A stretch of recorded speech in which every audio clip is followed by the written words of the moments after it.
What's going on, everybody? Welcome back to the channel. I appreciate you stopping by, spending a few minutes of your time here with me today.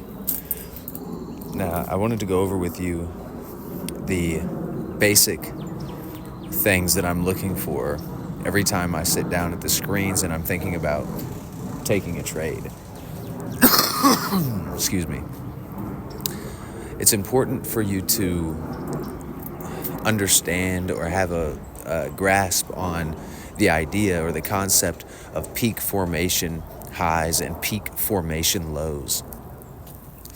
If you've watched other YouTube channels talk about the market, you've probably heard people say swing highs and swing lows, all right? And in a certain way, those are the peak formations that I'm talking about. When you have a swing high or you have a swing low, a lot of the times those are peak formation highs and peak formation lows. Something to understand about peak formation highs and peak formation lows is that we're talking about a chart pattern, all right?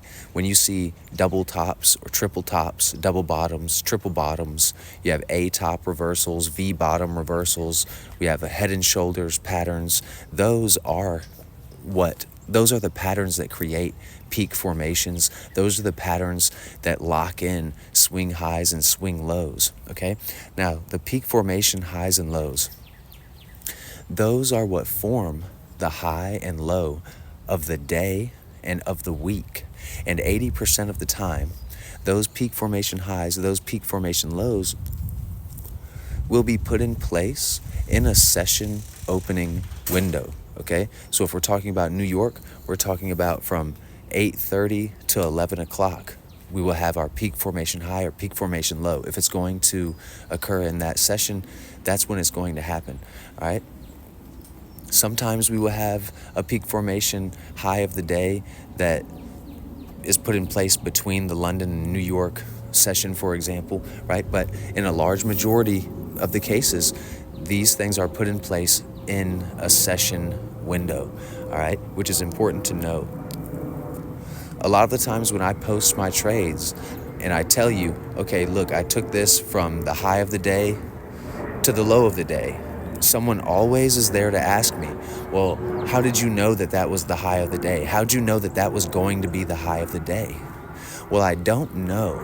I'm suspecting it because I understand these basic foundational ideas that peak formations are what put the high and low of the day in place. The high and low of the day, that is a peak formation, and those peak formations are going to happen 80% of the time in a session window. Okay, so I understand that. And we also have the idea that we only are looking to enter the market from 3 levels, right? But 2, for the sake of this video, we're only looking to get in the market at the high of the day or the low of the day, right?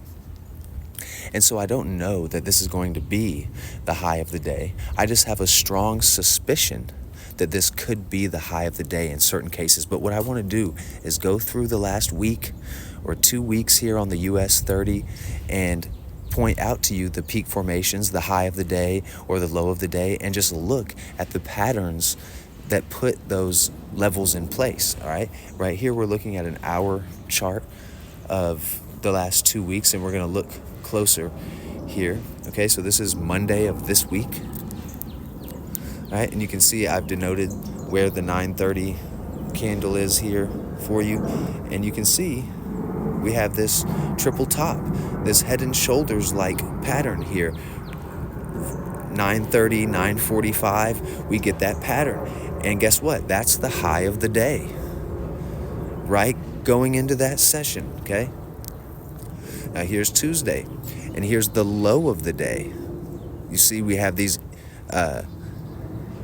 relatively equal lows here. We have our W formation.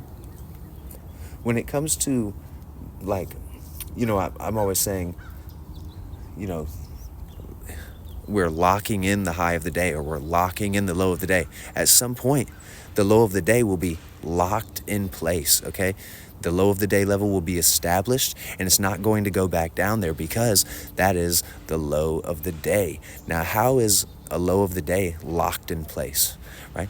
It just means that We come down, we put that peak formation low in, and then we start trading back to the upside, right? We put in a swing low, right? Like when you have swing highs, swing lows, what makes a swing high, right? Because it just could keep going up, but it's not until it pulls back. When we get that pullback, that's what locks in that swing high or that swing low. So exactly like that, here we have a peak formation low put in place, and it's put in place because we engulf the price action to the opposite side. We start making these corrective movements to the upside, right? And that's locking in this level down here, down low. It's locking in this level as a swing low or the swing low of the day kind of thing, right?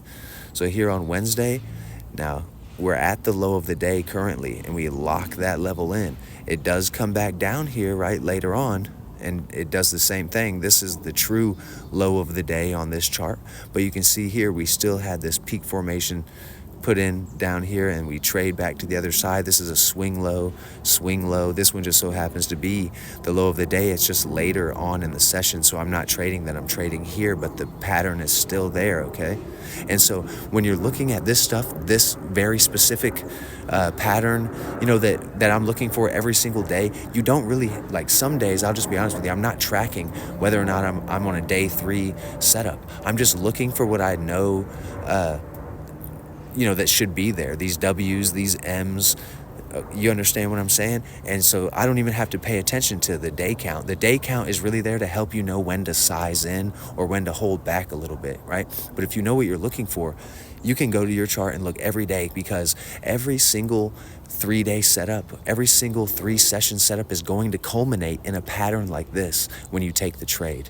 Okay, so here's Thursday. Here's the high of the day on Thursday. You can see we get these triple tops right here. We have our large M pattern. There are micro M's in there as well, okay? But we have our engulfment. This is the pattern, okay? So I'm just paying attention. If I have this, like, let's say, how do I get rid of this shit? Let's say that this is 9:30, this first peak, right? So if we, and then, 9:45 is going to be over here somewhere. I'm looking for this M, for this to be 9:30, right? We're completing the M at 9:30, or we're completing the M around 9:45, 10 o'clock. You know what I'm saying? That's what I'm looking for. Specifically on these indexes, I basically do all my work on the US 30, so I'm waiting till 9:30 to take a trade any single day. Here's Friday. This was today, right, with the big news release. But you can still see that we spiked up. We took out everything to the left. This is the high of the day that is being locked in place, and it did turn around later on in the day. Now, as I'm recording this, I believe, price came here and then spiked all the way back up, went past the news and everything, and that just tends to happen. But we're not holding trades for hours at a time, you know what I mean? I shorted this market and made out like a bandit. You feel me? So you just need to know these few things. Now let's look. This yellow line, I put 9:30 on every single chart. So look, 9:30, this is 2 weeks ago. So not this week, but the previous week. This is Monday, right? You can see the date down here, February 24th. But here's 9:30. Bam, here's the W, low of the day, locked in place. Tuesday, here's our W, low of the day, locked in place. Wednesday, here's our M formation, the high of the day, locked in place. And here is the previous day's high, that red line. You can see we just barely broke out, and we get this tough pattern right here, bro. That shit's so tough. This is the easiest trade you're going to ever take in your life, bro. As soon as we break out, we just go a little bit above yesterday's high and then start to fall straight from the high of the day to the low of the day, right? You see, we went straight back down to the previous day's low, right? Then here's Thursday. Here's 9:30. You wait a little bit. Here's your M at the high of the day. Again, pulling into the previous day's high, which is represented by this red line. And then we have our M right there.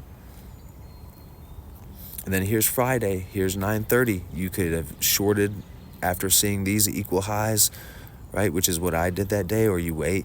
Here we break through the previous day's low. We're down there for a crazy long play, free cash Friday. You know what I'm saying? Every single day. If you know what you're looking for, the longer you do this, the more you get used to seeing these sketchy variations, right? But you still can see it clearly because you have experience Because again, look, we bust through the low of the previous day, and every week's not going to be like this, okay? This was a crazy week where we had a good trade every single day, you know what I mean?